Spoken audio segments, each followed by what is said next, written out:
नंद और बालक बच्चे तो सब पीछे ही। एक छोटा सा दृष्टांत इसी पे हमको याद आ गया। हमारे बिहार में, इधर बिहार के जो होंगे उनको मालूम ही है, बैठी हैं लोग, हम तो अयोध्यावासी हैं। यहाँ से लेकर के यहाँ तक माता लोग सिंदूर लगाती हैं कि ना, ये शुभ माना जाता है। यहाँ से लेके यहाँ लगाती हैं, हमारे में नहीं लगाती, अयोध्या में। कहते हैं सिंदूर मांग भर होना चाहिए। सिंदूर लगाने में शर्म आती है आजकल। अरे जब सिंदूर लगाने में ही शर्म आती है तो तुम अपने पति को साथ में क्यों लेके चलती हो, बच्चों को लेके क्यों चलती हो भाई? तुम्हारी तो नहीं हो ना। ये धर्म है, ये पवित्र धर्म है।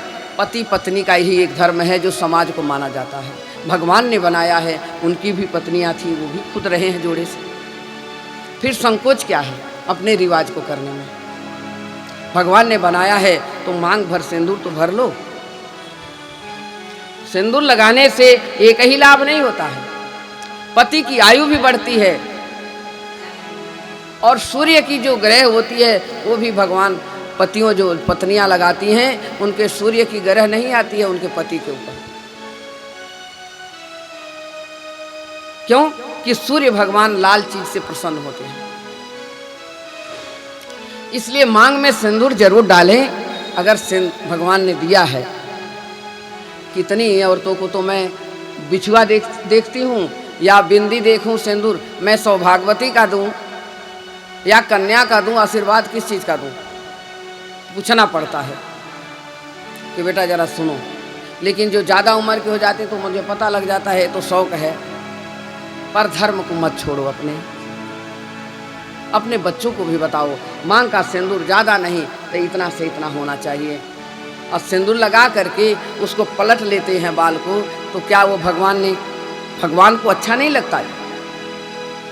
और सही बता रही हूँ, इसी से उम्र भी कम हो रही है।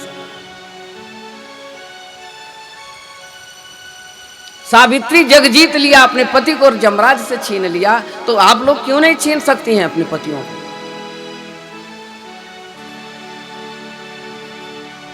तो माता से एक प्रश्न हो गया, वो कहने लगी कि भैया अच्छा सिंदूर किस लिए लगाया जाता है, आप ही लोग बता दो जरा। पति की उम्र बढ़ने के लिए, मेरे पति की आयु लंबी हो, इसीलिए तो आप लोग मांग भरती हो ना। तो कोई उसमें बैठी हुई थी, उनसे ऐसे वार्तालाप हो गया, बैठे हुए काफ़ी औरतें बैठी थी। हमने भी पूछ लिया कि माता आप तो बुजुर्ग हैं, उम्र भी हो रही है, 55 साल की उम्र थी। मैंने कही आप तो पूरा मांग नहीं भरी, बिहार गई थी। अरे बेटा मैं इसलिए मांग पूरी नहीं भरी कि वो चला, अगर मैं चली जाऊंगी तो दूसरी शादी कर लेगा, फिर मेरे बच्चे जो क्या है, और जवान रहूंगी जब, इतना तो मैं कर ली, और आधे में मेरे जाने के बाद तो उसको मैं जाऊंगी तो शादी कर नहीं सकता, कोई पूछेगा ही नहीं। और जब तक जवान थी तब तक पूरा भर रही थी। अब मेरा बुढ़ापा आ गया, अब मैं चली भी जाऊंगी तो उसको भी कोई नहीं पूछेगा, मेरे बच्चे की दूसरी सौतेली माँ नहीं आएगी।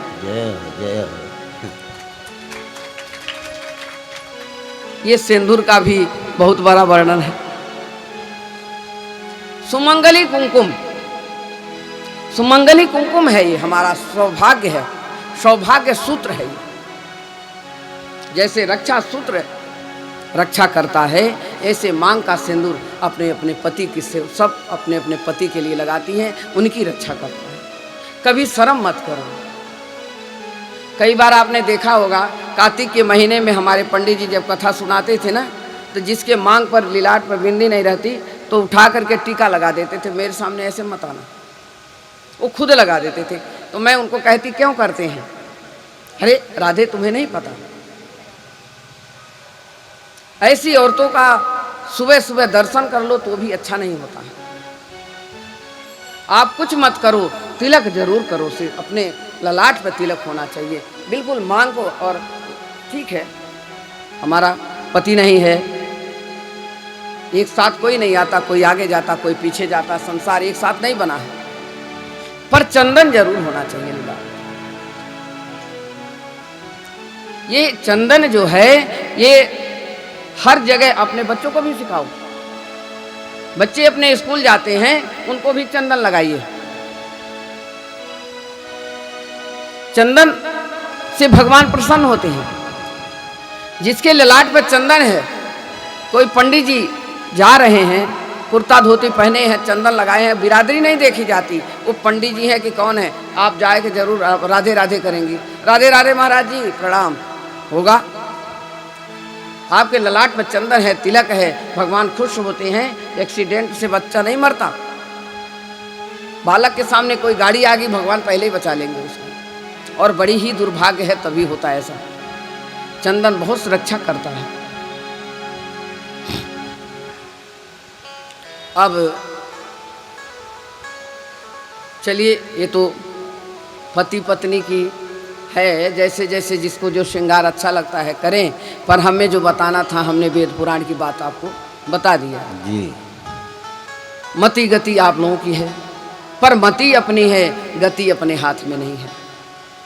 अब कौन हलो हलो हो रहा है, रास्ते चलते चलते कब क्या हो जाए, यहीं पर अभी अच्छा से भला, बुरा बुरा से अच्छा। पर यहाँ जो बैठा हुआ है, यहाँ किसी का बुरा नहीं होगा, भगवान उसकी रक्षा करते हैं। स्वयं साक्षात विराजमान नारायण है।